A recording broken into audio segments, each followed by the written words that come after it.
Bienvenido a la primera clase, donde hablaremos sobre algunas verdades sobre el COVID y cómo deberíamos enfrentarlo de mejor manera. ¿Tengo miedo al COVID?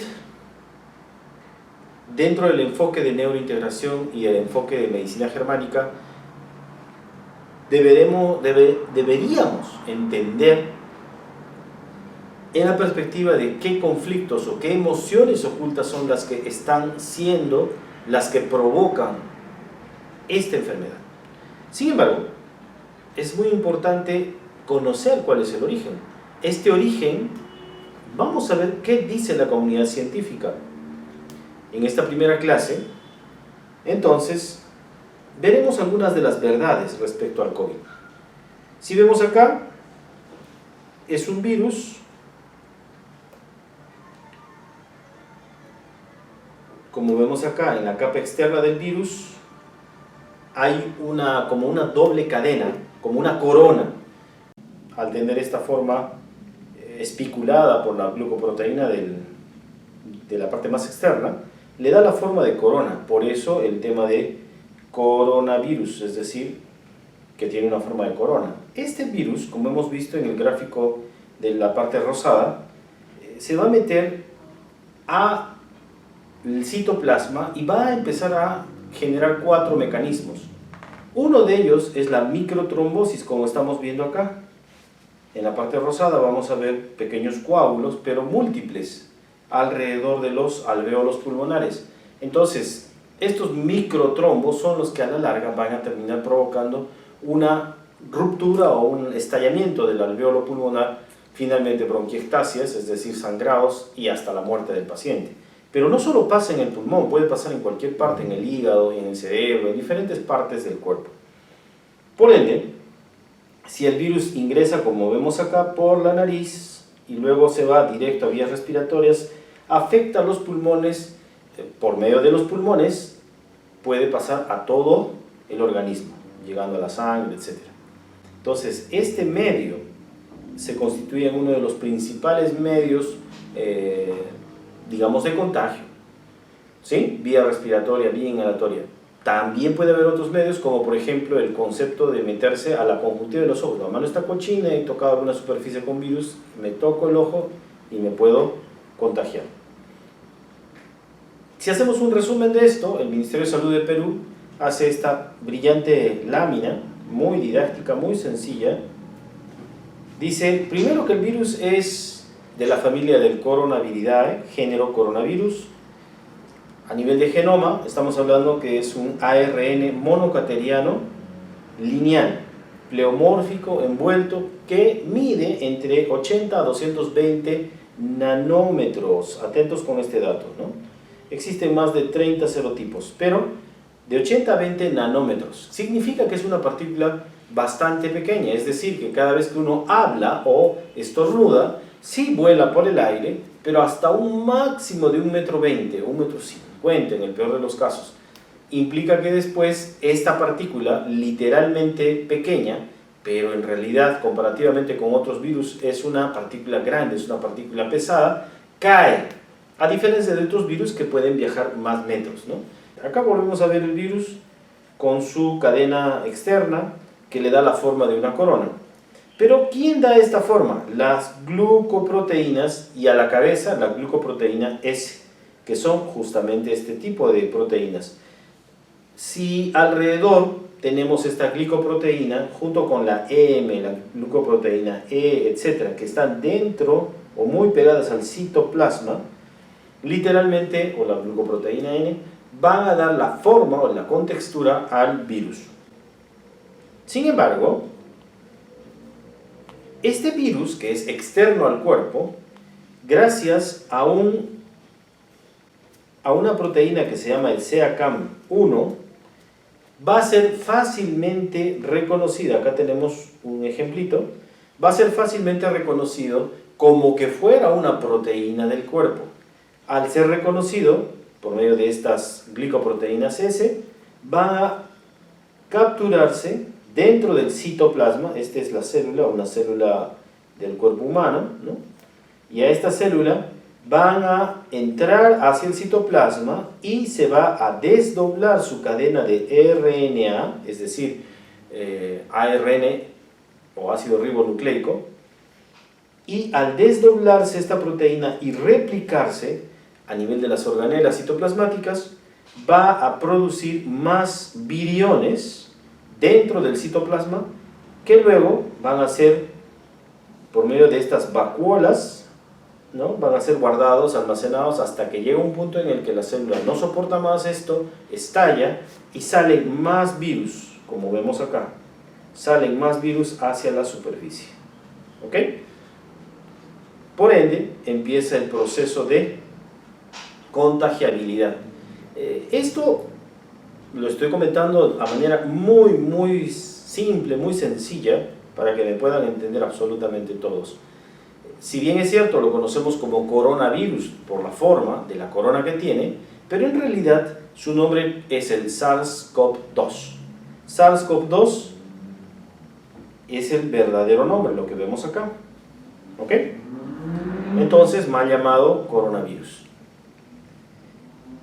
Si hablamos un poquito de la vacuna, vamos a ver que muchas de las vacunas, como la vacuna de Pfizer, o la BioNTech, o la Moderna, de diferentes laboratorios, muchas de ellas ya están en fase, ya no solo en fase 2, sino en fase 3. Dejaron de ser experimental para en algunos casos convertirse ya en una fase de comercialización. Lo dice la FDA, la Food and Drug Administration, pero también entes similares en países como China o en Europa, en Rusia, etcétera, que han dado pase a que esta vacuna sea distribuida mundialmente. A mi país, a Perú, nos está llegando a fines de febrero, a fines de enero, inicios de febrero, 1 millón de vacunas, que es totalmente exiguo, es mínimo. Sin embargo, ya se está dando pase a esta fase, la tercera fase, y luego, después de estar autorizado, a ser redistribuido a nivel de toda la población, en este caso de un X país. Sin embargo, la pregunta sigue siendo latente. ¿Esta vacuna va a ser suficiente para contrarrestar a este virus? Y es decir, con tanta fe y con tanto optimismo estamos esperando la vacuna, y por ende, ¿va a realmente prevenir el contagio? Hemos visto que ahora hay una nueva cepa que está viniendo de Europa. Entonces, a esta nueva cepa también le va a ayudar esta vacuna, entre comillas, tendría que ser la respuesta que sí. Particularmente yo pienso que deberíamos vacunarnos todos. Hay opiniones contrapuestas que va a alterar por medio del RNA algunos cromosomas puntuales dentro del organismo, etc. Sin embargo, particularmente, repito, quien habla se va a hacer poner la vacuna ni bien llegue a Perú. Eso es un compromiso y lo voy a hacer público por mis redes sociales. Pienso que toda la población deberíamos someternos a esta vacuna, que con certeza nos va a ayudar. Sin embargo, ¿será esta la única solución frente a esta pandemia mundial? ¿Habrá una tercera ola? Ahora estamos ya en plena segunda ola. Europa sigue diezmando a más población. Felizmente, esta segunda ola, o con este segundo tipo de SARS-CoV-2, de alguna manera está siendo menos mortal, pero tiene un índice de mayor contagiabilidad. Sumado a la segunda ola, que, ejemplo, Inglaterra ha hecho que paralice todo, España, Venezuela ha paralizado todo, etc. En Perú estamos, si bien trabajando todo, pero estamos en plena etapa de entrar a una fase de segunda ola muy severa. Actualmente ya han empezado a colapsar los hospitales. En Estados Unidos la segunda ola ha colapsado hospitales, centros médicos, etc. Entonces, sigue siendo un problema latente, sigue siendo un problema real. ¿Cómo prevenir el coronavirus? Si hablamos de prevención, pues el uso de las mascarillas sigue siendo una fundamental medida de prevención. A pesar que las partículas son grandes y viajan poca distancia, que ya lo hemos estudiado hace un instante, pero este uso de las mascarillas va a ser y va a seguir siendo una medida excelente, ¿no? Si tenemos nuestra mascarilla clásica, es esta, o las 3M o las NK95, ¿no? Vamos a tener claro el concepto de que nos va a ayudar, y dependiendo del medio donde esté, si yo estoy en un mercado donde hay muchísima gente o si estoy en un hospital donde el grado de contagiabilidad es mayor, pues tendré que usar las 3M, ¿no? O mínimamente las NK95. Vamos a ver qué pasa con este videíto. ¿Por qué deberíamos quedarnos en casa? Hemos visto de que a pesar de estar...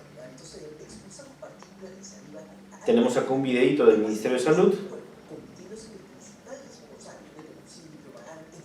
Respiratorias, como el coronavirus. Para prevenirlas, cuando estornudes o tosas, cúbrete con el antebrazo o ayúdate con un pañuelo. Si tienes las manos sucias, evita tocarte ojos, nariz o boca. Lávate las manos con abundante agua y jabón durante 20 segundos. Estas medidas siguen siendo fundamentales, no las podemos evitar. Es más, si lo pongo en este video es para recordar que en muchos de los casos hemos estado siendo de repente irresponsables al no cumplir estas medidas. Es más, reuniéndonos en casa por fiestas, ¿no? Navidad, Año Nuevo, el cumpleaños de la tía, el cumpleaños del abuelito, de la abuelita. Pero lamentablemente, corolario de esto, aparece la segunda ola y hay muertes de muchos familiares masivamente. Por tanto, estas medidas siguen siendo fundamentales, no las podemos obviar. Yo quisiera hacer hincapié y ayudar a lo que los gobiernos en general están tratando de... No se apaga la tele. Técnica correcta para la toma de presión arterial. auxilios, ¿no? Dentro de los factores de riesgo que pueden poner en peligro la vida del paciente, vamos a tener factores como la presión alta, que de por sí hace de que estas personas, justamente por el CACAN1, tengan mayor riesgo de que su comorbilidad termine siendo un factor letal. Otro factor de riesgo es el EPOC. ¿Realmente podemos prevenir? ¿Realmente con estas medidas son más que suficientes hasta que llegue la vacuna? Y cuando venga la vacuna, ¿realmente podrá proteger a toda la población? ¿O es que podemos hacer algo más? Yo te invito y te reto a que puedas asistir a este curso donde enseñaremos 4 métodos o 4 formas de poder realmente prevenir, ¿no? Cortando miedos. Pero, ¿cómo puedo recuperar la confianza si yo tengo actualmente ya un miedo instalado? Y por tanto, ¿cómo puedo recuperar una buena salud sabiendo que este miedo me paraliza? Quiero que vean este video y quiero que vean lo que pasa.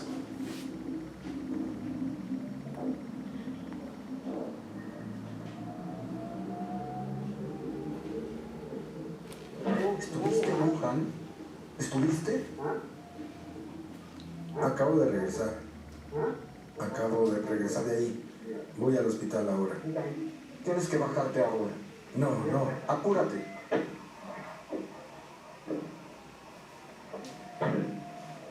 Es tanto el pánico que la persona termina seriamente, en este caso el conductor, y probablemente el otro pasajero que está en la parte de atrás, terminan seriamente afectados emocionalmente. ¿Por qué? Porque saben que esta persona que está estornudando, que le está faltando el aire, pues es un paciente potencialmente. ¿Cómo quitarse el miedo a morir? ¿Cómo quitarse el miedo al COVID? ¿Cómo quitarse los miedos relacionados? ¿Y cuáles son esos miedos relacionados? Cuando hablamos de miedos, vamos a ver de que ya no es solamente nosotros, sino la comunidad, la prensa nacional, internacional, permanentemente muestran estas imágenes. Y si vemos estas imágenes, lógicamente, así que no tuvieras miedo, pues te da miedo, ¿no? Cifras y estadísticas de muerte, estadísticas de pacientes cada vez mayor que se contagian, que los terminan cremando, entonces lógicamente termina con mucho miedo. Neurointegración es una alternativa científica que consiste en terapias neurobiológicas con soporte espiritual. Si es que hacemos una terapia y por tanto, por medio de hipnosis y regresión, buscamos el origen de la enfermedad, podemos llegar a un punto en el cual, encontrando esa emoción oculta, aplicando conceptos modernos desde la perspectiva de integrar la medicina, vamos a tener este concepto de neurointegración. Neurointegración entonces plantea que existen emociones como por ejemplo el miedo a morir. Existen emociones donde si yo me siento atacado, no me debo defender, porque si me defiendo me van a hacer más daño. Por tanto, inactivo el sistema de defensa. Hay otro miedo que es, siento que mi familia está dividida. Y si mi familia está dividida, evidentemente yo voy a correr el riesgo de que está desunida la familia y esto no va a cambiar. ¿Quién paga las consecuencias? El cuerpo, haciendo una microtrombosis, es decir, una agregación plaquetaria. Y finalmente, si yo tengo cólera, rabia, entonces soy candidato a hacer la tormenta citoquina y por tanto terminar enfermándome más. Neurointegración entonces plantea que si estas emociones son tratadas, son manejadas, podríamos tener una alternativa seria para cortar el COVID. Ya lo hemos trabajado con muchos pacientes y con resultados muy alentadores. Yo te invito a que seas parte de esta estadística de resultados positivos. Si combinamos nueva medicina germánica, dentro de nueva medicina germánica, trabajamos con el tema de descodificación biológica, epigenética, psiconeuroendocrino y inmunología, en una perspectiva de sanidad espiritual, estamos haciendo entonces una unidad clínica a nivel físico y a nivel espiritual. ¿Y esto qué nos va a permitir? Nos va a permitir tener la posibilidad de un paciente totalmente restablecido. Esto ha sido en estos breves minutos la introducción y espero verte muy pronto en lo que va a significar una formación más seria donde haremos también unos talleres que nos permitirán cortar de esos 4 miedos 2 de los más importantes. Desde ya quedas cordialmente invitado. Terminamos viendo este pequeño videíto que son las clases que se dictan y que se dan a nivel de la escuela.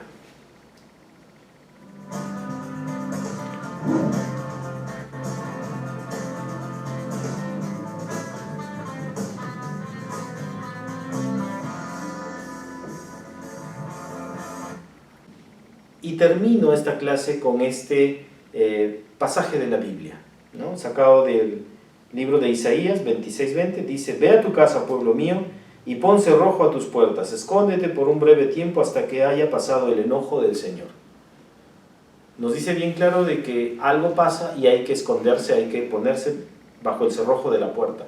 Sin embargo, es importante entender que esto no es un castigo divino, ¿no? Es más bien una oportunidad, como ya lo han experimentado miles o millones de familias, de poder encontrarse con tu familia, con tu esposa, con tus hijos, en medio de un techo, de poder voltear los ojos hacia la familia, hacia la unidad familiar, y sí, ¿por qué no hablar? De poder mostrar aquello que durante tantos años no lo has podido mostrar, que es tu amor, tu cariño. Esta es una oportunidad, y simplemente te invito a experimentarla, conocerla y aprender a manejarla. Gracias.